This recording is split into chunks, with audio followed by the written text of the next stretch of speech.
Mr. Cooper, for 6 minutes are yours. Thank you very much, Mr. Chair. Minister, when was the Prime Minister first briefed about national security concerns surrounding the two scientists who turned out to be agents of Beijing at the Winnipeg Lab, Dr. Chu and Dr. Cheng?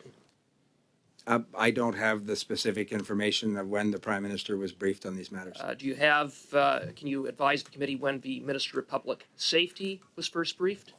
No, I can't. I wasn't Minister of Public Safety at the time. I have no information on that either. You are the Minister of Public Safety now, and you have ministerial responsibility. You answer not only for yourself, but for your predecessors. So can you undertake to provide those dates to committee? I'd be happy to ask the department to determine when my predecessor may have been made aware of this. And the Prime Minister? I can't speak for the Prime Minister, but I'd be happy. I'm sure somebody has taken note of your question. And the Minister of Health?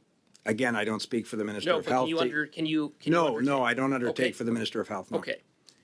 On March 23rd, 2019, PHAC received a fact-finding report that Dr. Chu and Dr. Cheng had violated multiple security and intellectual property protocols and were collaborating with the Beijing regime, including the People's Liberation Army.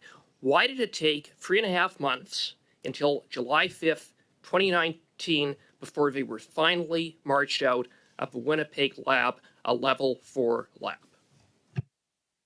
Again, Mr. Chair, I have taken note of the testimony of my colleague, the Health Minister, who was here a week ago. He can speak for the Public Health Agency of Canada. I can't, but maybe the Director has some information on that specific sequence for Mr. Cooper's question. Thank you, Minister. Mr. Chair, I think in my testimony last week I provided some key dates in terms of the engagement between CSIS and PHAC that led to PHAC hire the private company to do the investigation. So I think that sequencing has been provided to the committee, Mr. Chair. Minister, as of March of 23rd, PHAC knew that these scientists were collaborating with the People's Liberation Army. This is a Level 4 lab. It's supposed to be Canada's highest security lab.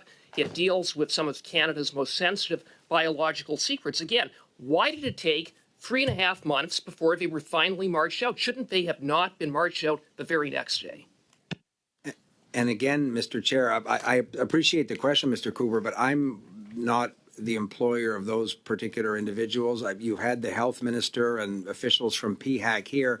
I can't speak to the sequence of the employment relationship as between the Public Health Agency and those particular individuals. Do you think it's acceptable that there was a 3.5-month gap between PHAC knowing that these scientists were connected to the People's Liberation Army and the time it took to finally have them removed from what is supposed to be Canada's highest security lab?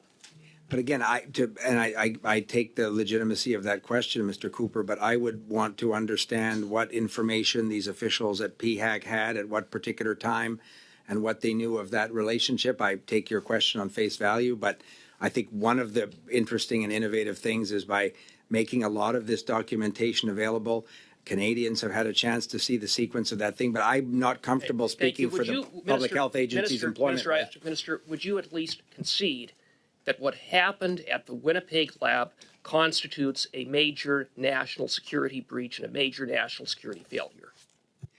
I think the whole government has acknowledged that therein with those two individuals lies an example of the kind of work that needs to be done.